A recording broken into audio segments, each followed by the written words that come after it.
With the pit had come the pit village, New Eddington. In 1911, just under 600 people lived here. By 1921, there were 5,000, and now there are 10,000, and the pit is dead and buried. Some changes are sudden, drastic, and visible, but there's been another change here that's no less dramatic, but because it's occurred slowly, is less visible. Over the past 100 years, the shape of the population of the whole of Great Britain has undergone a spectacular and revolutionary change. At one end, life expectancy has increased by about 25 years. At the other end, the birth rate has fallen dramatically. The result is there are fewer young people around and many more elderly, an aging population.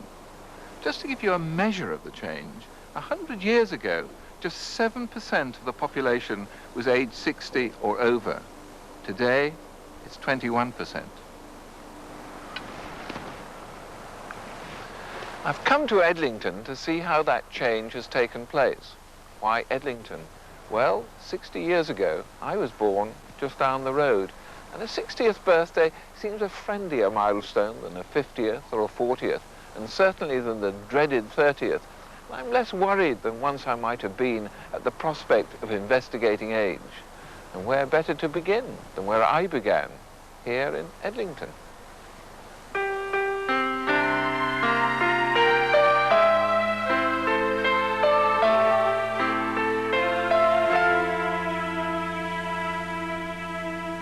This was my bedroom when I was a boy. My father, James O'Donnell, was a GP in this village for over 30 years. He was in partnership with Robert Gilchrist, and they had a surgery in the village and another surgery in this house.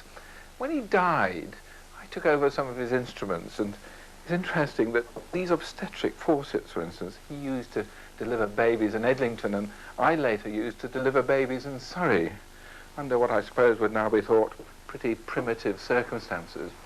He came here in 1924, and I like to think of him arriving just like a young Dr. Finlay, or the hero in A.J. Cronin's The Citadel, a book, I might say, that he read with enormous relish, full of enthusiasm for the idea that the way to improve people's health was not with medicines, but by improving their living conditions, by improving hygiene.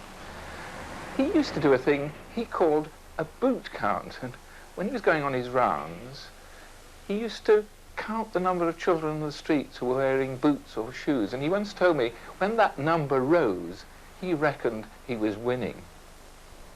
I remember in the 1930s, I used to help him load up the boot of his car with hay boxes of soup.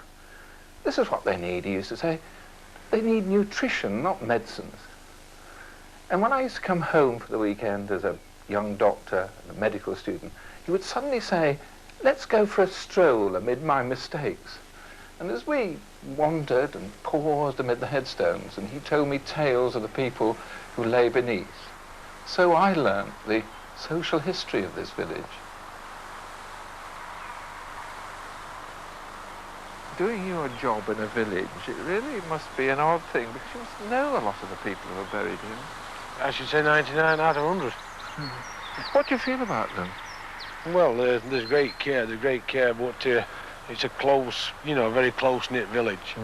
Well, I feel that, coming back here to this place, I feel as I used to feel when I walked through here as a kid. Yeah, not many years. Here's an old friend of mine, John Wilson.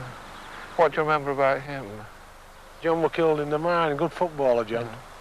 I say, if I've worked it out, he'd be 47 now. Yeah, just a couple of years younger than me. Down in the south, this wouldn't happen because people get cremated. Many more there. Doesn't caught on here. No. What you call it? I don't think there's a lot of people out the village that does get cremated. But not surprisingly, the cemetery's much fuller now than it was as I remember it. But you still have some open space. You have a bit of open space here. Is that just waiting to be used? No. That piece of land there is where it goes back to the olden days, 1924s, 25s, when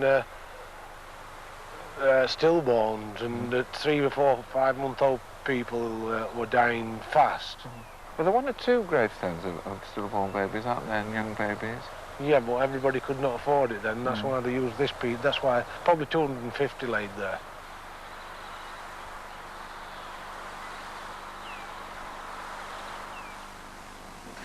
In 1924, 232 babies were born in Eddington, and 25 died before their first birthday. Those that survived faced a grim variety of medical hazards, diseases like diphtheria, polio, rheumatic fever, tuberculosis, bacterial pneumonia, a disease that we now associate only with the elderly. But in those days, it was so common at all ages that my father had a fine collection of spellings of the word pneumonia as it was written in the notes that were pushed through our letterbox asking him to call. We don't see those diseases now because they've been prevented by improved housing conditions, improved hygiene, and by inoculations. And when infections do occur, we can knock them on the head with antibiotics. Now, those changes in public health took place slowly and undramatically, but they worked.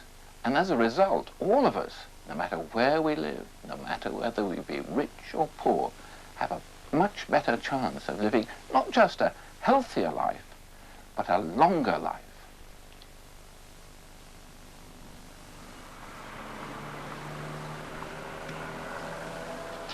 The health centre. When my father started a baby clinic here in Eddington in the 1930s, doctors from Doncaster accused him of touting for patients. But he knew it wasn't only medicine that's dispensed in clinics like this, it's knowledge. Advice about baby care, pregnancy, birth control has transformed family life for most people. The change from large families and many deaths, so common when my father first came here, to the smaller, healthier families of today, has altered the structure of the whole population. I wanted to trace this change through the experiences of one family, particularly the women. And at the clinic I met Keith and Karen Ackroyd.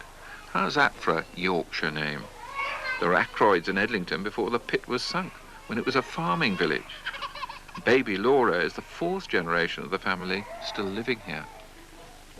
I'm about 20 years out of date now on the routine for having a baby. Tell me what you had to go through before she was born. Regular antenatal visits is the first thing. As your pregnancy progresses, the antenatal visits become more frequent.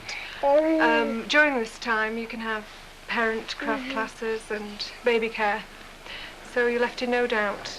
You've got an older daughter, haven't you, Nicola? How old is she? She's 4. Keith, were you there when Laura was born? I was there with Nicola and Laura. What did you make of it all? I was fascinated. Marvellous experience. Keith was supposed to be mopping my brow, but he was more busy at the other end than where he should have been. Did you like having him there? Yes, I did. I wouldn't have it any other way. I found him very supportive. How about you? Tell me, did you feel you were part of it, or were you a bit of a gooseberry at it? No, I was part of it. The nurses involved me with everything that was going on. Karen, did you take her to the clinic after the birth? Did you still keep going? Oh, yes. I had to keep going in the beginning because she started to lose weight.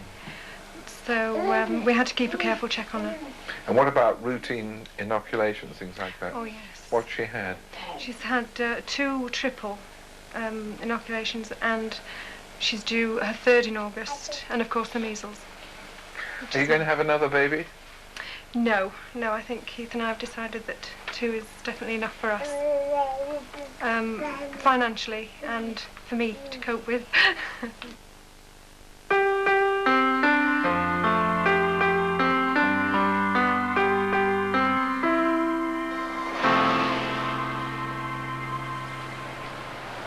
Well, this hasn't changed much since I was a boy. Except then it seemed to be full of children and young people of my own age. I had about half a dozen close friends, but the others tended to keep me at arm's length because I was the doctor's son. And anyway, I was sent away from the village to a private boarding school. But I used to pass here, the Victoria Road School, we called it then, and I used to wonder what it was like inside. Jim and Lucy, the next generation up of the Ackroyd family, took me on a guided tour. It's strange to think that we lived so near to one another as children, but never actually met. What sort of memory of the children who were here with you? What can you remember about them? Well, I still see them, don't I? Yeah. I still see children now. Well, they're not children now, but I still see them. What were the sizes of families like then compared with now? Oh, roughly, maybe 4 or 5 to a family. 6 in our family. They were all big families around here at that time. It was a tough time for families around here then, wasn't it? Yes. What was it like as a child? It's, well, it was rough. Well, naturally it was rough. I mean, if you went out with a pair of shoes on, you'd done well. I know it sounds daft, but it's true. Slowly, the memories come back. And of course, the older Ackroyds were my father's patients. Lucy had her first child nearly 40 years ago. What was it like starting a family then? Well, a bit apprehensive, really, I think. We were married about 18 months before we actually started a family. Was that on purpose, or? No, actually. A nice accident. But did you have any sort of instruction at school or anywhere? No, because Anna never had a mother anyway, so I had really nobody. I was just sort of, you know. What year are we talking about now when you were first pregnant? 50. What sort of care did you have in those days? Well, we used to go about once a month to the church hall, which is opposite the church there, and be examined, and then as you got nearer to your time, you sort of went every fortnight and so on, and they just examined you. And when the baby was being born, who delivered the baby? A nurse. Just a nurse on her own. What part did the doctor play in all this? Well, we had to send for Dr. O'Donnell, and because I needed stitches, and he came. Luckily, it was after he'd seen his football match. He'd just come straight from the football match, actually. I knew what that meant to him. Yeah. And he just did the stitching. He did. He says to me, what are you going to call him? I says, I don't know, I haven't made my mind up yet.